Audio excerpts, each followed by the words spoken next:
Cybersecurity teams are investigating the single largest global ransomware attack on record. It impacted thousands of organizations in at least 17 countries.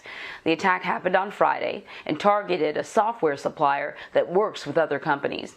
The Russia-linked cyber gang REvil launched the attack. It is the same group responsible for the breach against meat processor JBS on Sunday.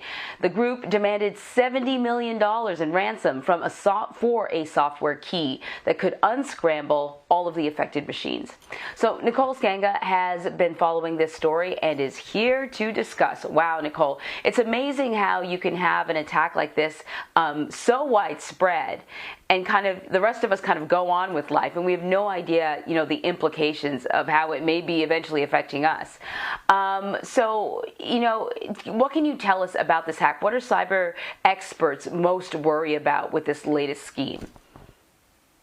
Yeah, hi, Emery. Good to be with you. And you said it there. This attack is massive. The Russian-speaking REvil cyber criminal gang has infected thousands of victims in at least 17 countries that we know of so far. And on Saturday morning, the information technology company Kaseya confirmed it had suffered what they called a very sophisticated cyber attack on its software. Now, this software is used by large IT companies that offer contract services to hundreds of smaller businesses. So there's likely a chain reaction here, and at the end of that chain are thousands of victims, victims that CEO of Kaseya estimate, are things like libraries, dental practices, architecture firms, again, small businesses. And Kaseya told its nearly 40,000 customers to disconnect their software immediately on Friday, but we likely won't know how large this attack is until later today, when a lot of these, businesses, employees return to the office after this long holiday weekend. But Anne-Marie, cyber experts I've spoken with are both scared and impressed by the level of sophistication of this attack in this malware, which was written into old Microsoft antivirus software updates in order to disguise its origins. Get that. And some have compared it to SolarWinds. That's exactly what I was thinking of, actually, when I read about the details. And you said one of the people that you spoke to suggested that their customers disconnect their computers or whatever. And I thought on Friday, I was off on Friday, and I bet a ton of people were off on Friday and probably never received that email. It's not a coincidence that this hack happened during the 4th of July weekend.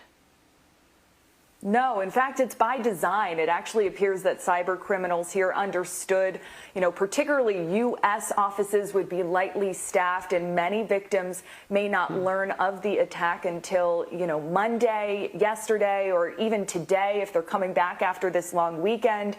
And since businesses impacted, by this attack literally outsource their IT infrastructure to other companies, they're called managed service providers, many of the customers impacted here might not even know how to detect this. Now, Kaseya, which is the initial software company that was infiltrated, sent a detection tool, they said, to about 1,000 customers on Saturday night. But again, that is Saturday night, so we'll see how much that helped.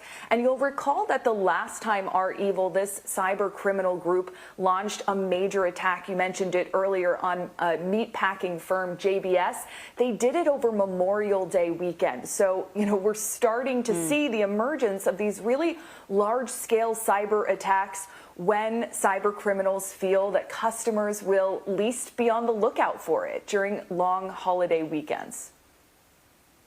Exactly. So what are they asking for?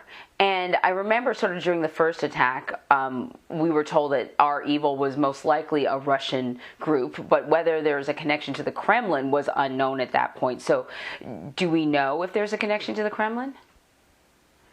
Yeah, so you'll remember last time around, REvil, this group, demanded $11 million from JBS, that meatpacking firm. Now, demands here have been slightly less because, the ransomware attacks have been on small to medium-sized businesses. Cybersecurity experts I've spoken with have told me that, the ransomware demands are closer to $50,000, but they are in cryptocurrency, in Bitcoin, those demands, to try to mask that transfer of money. Some experts have pointed pointed to demands that are custom for some of these larger companies that have been impacted, upwards of $5 million for bigger targets. But this is interesting. According to a message posted by the REvil, criminal gang this weekend on the dark web and obtained by CBS News through the firm Cybersecurity, REvil actually offered a blanket decryption code for all of the victims impacted by this attack, in exchange for $70 million in cryptocurrency. And so, we saw these screenshots, we read this message, and cybersecurity experts tell us that it's actually an indication that cyber criminals are now overwhelmed by the sheer quantity of ransoms that they have to manage, that this in some ways is a headache for them, although, I think many would argue the main headache is for the businesses, at the other end of this. But for that reason, they've offered this sort of blanket $70 million ransom, in exchange for an encryption tool that they could hand out to all of the businesses here. We'll see when cyber insurers get together and crunch the numbers if they find that this is sort of a cheaper way out. And to your second question, just about connections to the Kremlin, we know that REvil is Russian speaking. We know they're based in Eastern Europe.